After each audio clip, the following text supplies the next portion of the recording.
Assalamualaikum warahmatullahi wabarakatuh dan salam sejahtera bagi kita semua. Perkenalkan, kami dari kelompok 6 dengan anggota Nur Iksan Ismail, Nurul Umayayate, dan Nurul Fauzia Jeladade. Pada video kali ini, kami akan menjelaskan tentang limit dan turunan. Yang pertama, konsep limit fungsi. Jadi konsep limit merupakan dasar untuk mencari kekontinuan, turunan, dan integral dari suatu fungsi. Nah, di mana limit x mendekati a dari fungsi fx sama dengan L. Maksudnya adalah untuk nilai x yang mendekati a, maka fx akan mendekati L. Nah, limit fungsi mempunyai sifat limit x mendekati a fx sama dengan L jika dan hanya jika limit x mendekati a fungsi fx sama dengan L sama dengan limit x mendekati a fungsi fx sama dengan L. Selanjutnya, sifat-sifat limit. Nah, sifat yang pertama, limit x mendekati a dari suatu fungsi konstan, katakanlah k, maka hasilnya adalah k itu sendiri. Nah, kita bisa lihat contoh. Jika limit x mendekati negatif 2 dari fungsi 5, nah di sini kan hanya ada konstanta saja, yaitu 5 dan tidak ada variabel. Maka berapapun pendekatan x-nya, hasilnya adalah konstanta itu sendiri. Sehingga di sini limit x mendekati negatif 2 dari fungsi 5, maka hasilnya adalah 5. Nah, selanjutnya sifat yang kedua. Limit x mendekati a untuk x di sini adalah fungsi identitas sebuah variabel. Maka hasilnya akan sesuai dengan pendekatannya. Nah, sehingga di sini limit x mendekati a dari fungsi x sama dengan a. Nah, kita bisa melihat contohnya. Limit x mendekati 3, kemudian fungsinya adalah x, maka hasilnya adalah 3 sesuai dengan pendekatannya. Karena dengan substitusi fungsi identitas ini yaitu variabel x saja. Nah, sehingga di sini limit x mendekati 3 dari fungsi x sama dengan 3. Nah, selanjutnya sifat yang ketiga. Limit x mendekati a dari perkalian antara sebuah konstanta dengan fungsi. Maka itu nilainya sama dengan perkalian antara konstanta dengan limit fungsi, di mana nilai limit fungsi dari fungsinya. Nah, kita bisa melihat contoh limit x mendekati 2. Nah, tadi di sini konstantanya kita pindahkan ke depan sebagai pengali. Nah, sehingga di sini 5 sebagai pengali dengan fungsi 3x kurang 1. Nah, selanjutnya kita substitusi 5 limit x mendekati 2 3x kurang 1. Nah, kita substitusikan nilai x-nya sehingga menghasilkan 5, 3 dikali 2 dikurang 1. Nah, 3 dikali 2, 6, dikurang 1 menjadi 5, sehingga 5 kali 5 sama dengan 25. Nah, selanjutnya sifat yang keempat. Jika kita mempunyai penjumlahan atau pengurangan dua buah fungsi, kemudian kita tentukan nilai limit fungsinya, itu sama jika pemecah masing-masing fungsi fx dan gx-nya. Nah, kita lihat di sini kan limit x mendekati a, di mana dua fungsi fx ditambah atau dikurang gx. Nah, sehingga kita pecah menjadi limit x mendekati a fx ditambah atau dikurang limit x mendekati a gx. Nah, kita langsung masuk ke contohnya. Limit x mendekati 1, fungsinya itu 3x kuadrat ditambah 2x. Maka kita pecah menjadi limit x mendekati 1, 3x kuadrat tambah limit x mendekati 1 dikali 2x. Nah, sehingga kita substitusi nilai x-nya menghasilkan 3 kali 1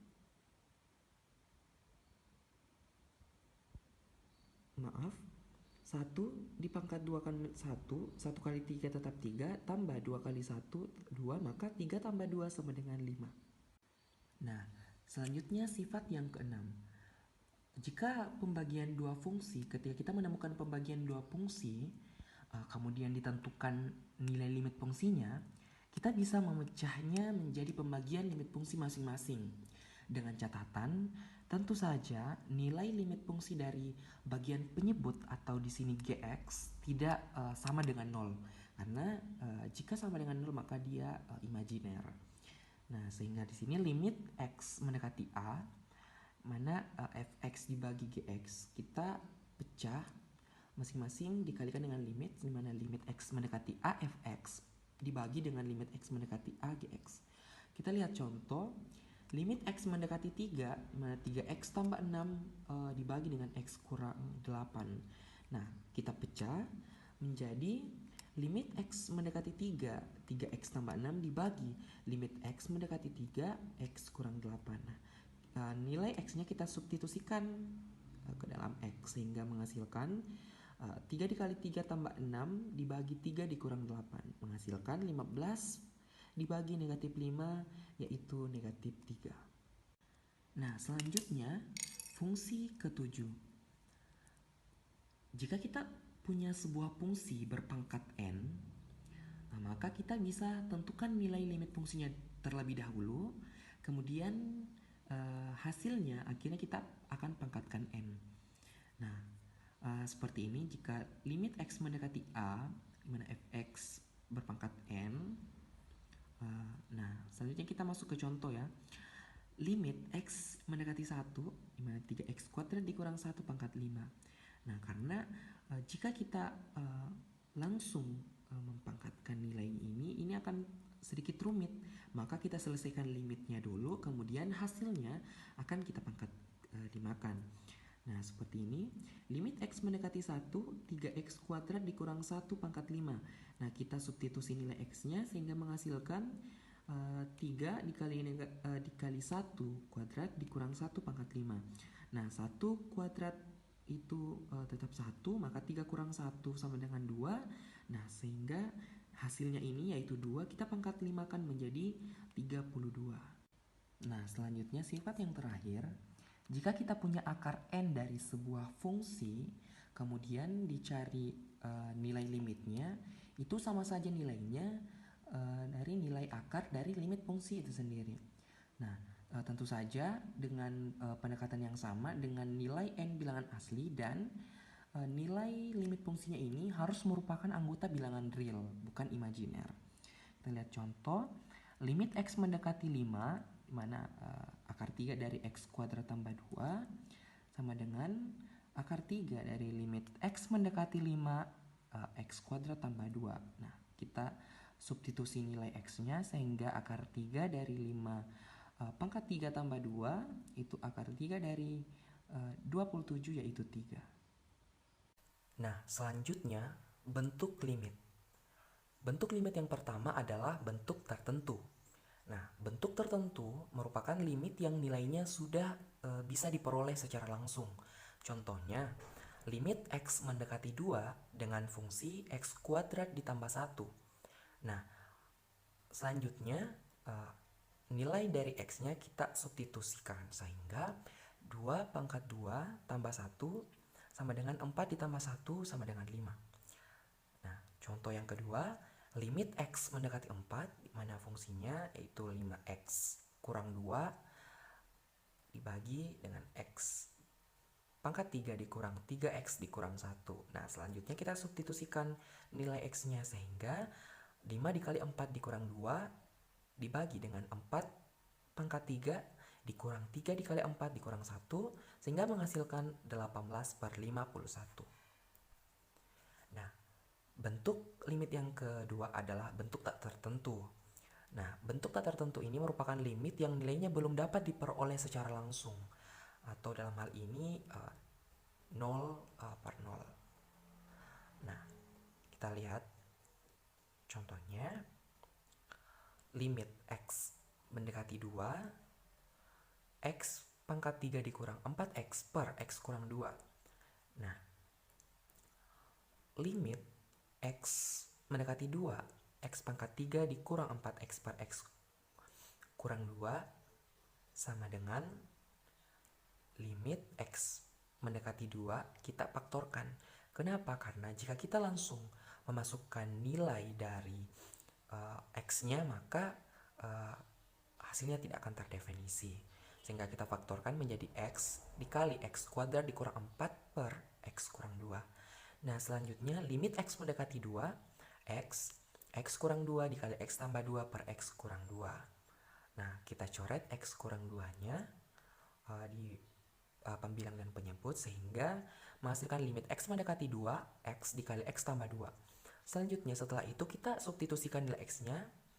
Nah, itu 2 dikali 2 ditambah 2 sama dengan 8. Selanjutnya yang keempat yaitu menentukan limit fungsi. Cara menentukan limit fungsi adalah mencari bentuk tentu dari limit fungsi. Yang pertama yaitu dengan cara substitusi. Misalkan kita mempunyai fungsi fx dan diketahui x sama dengan c, maka kita dapat mensubstitusi nilai x tersebut ke fungsi tadi. Maka diperoleh fc sama dengan L.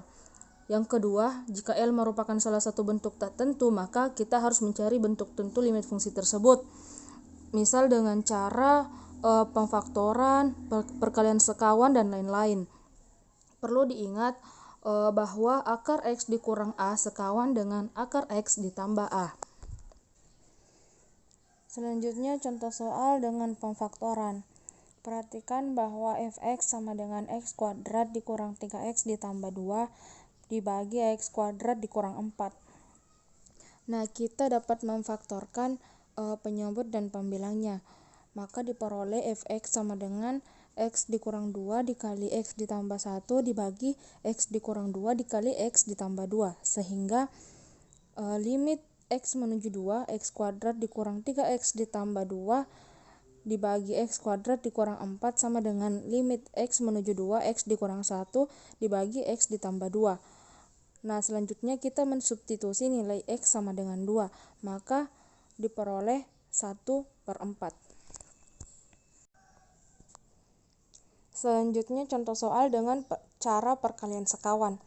Perhatikan bahwa y sama dengan akar x kuadrat ditambah x dikurang 1 dikurang akar 2x ditambah 5 dibagi x ditambah 2. Nah, dapat kita ubah dengan mengalihkan bentuk sekawan dari akar x kuadrat ditambah x dikurang 1 dikurang akar 2x ditambah 5. Sehingga diperoleh y sama dengan limit x menuju negatif 2 akar x kuadrat ditambah x dikurang 1 dikurang akar 2x ditambah 5 dibagi x ditambah 2 dikali akar x kuadrat ditambah x dikurang 1 ditambah akar 2x ditambah 5 dibagi akar x kuadrat ditambah x dikurang 1 ditambah akar 2x ditambah 5. Sehingga teman-teman bisa melihat prosesnya.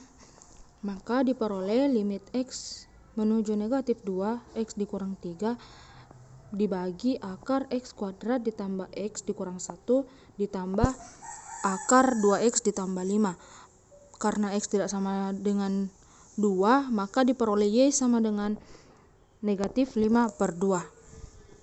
Selanjutnya yaitu limit fungsi trigonometri.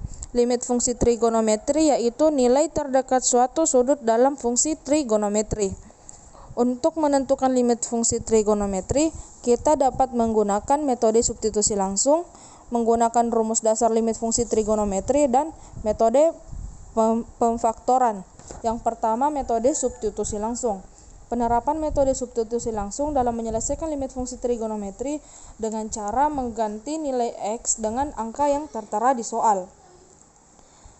Nah, contohnya limit x menuju v/4 sin 2x. Nah, kita langsung mengganti nilai x pada soal tersebut. Maka diperoleh sin 2v/4. 2v/4 sama dengan 90 derajat. Maka diperoleh sin 90 derajat sama dengan 1. Nah, selanjutnya menggunakan rumus dasar limit fungsi trigonometri. Yang pertama yaitu limit x menuju 0 sin ax per bx sama dengan a/b. Yang kedua, limit x menuju 0 ax per sin bx sama dengan a/b. Yang ketiga, limit X menuju 0 tan AX per BX sama dengan A per B. Yang keempat, limit X menuju 0 AX per tan BX sama dengan A per B. Begitupun seterusnya. Nah, selanjutnya kita masuk ke contoh. Limit X menuju 0 tan 5X per 3X. Dari rumus di atas, maka diperoleh 5 per 3. Yang kedua yaitu limit X menuju 0 2X per tan 6X sama dengan 2 per 6 atau sama dengan 1/3. Selanjutnya yaitu metode pemfaktoran. Nah, metode ini dilakukan ketika menemukan jawaban yang bentuknya tak tentu. Langsung saja kita masuk kepada contoh. Misalkan limit X menuju 0 tan X per X kuadrat ditambah 2X. Maka kita dapat mengeluarkan X-nya. Sehingga limit X menuju 0 tan X per X dikali X ditambah 2. Maka kita memisahkan antara X dan X ditambah 2. Sehingga limit X menuju 0 tan X per X dikali limit X menuju 0 1 per X ditambah 2. Maka diperoleh 1 per 1 dikali 1 per 0 tambah 2. Sama dengan 1 dikali 1/2 sama dengan 1/2. Selanjutnya akan dijelaskan oleh rekan saya Nur Fauzia Jeladade. Sekian, assalamualaikum warahmatullahi wabarakatuh.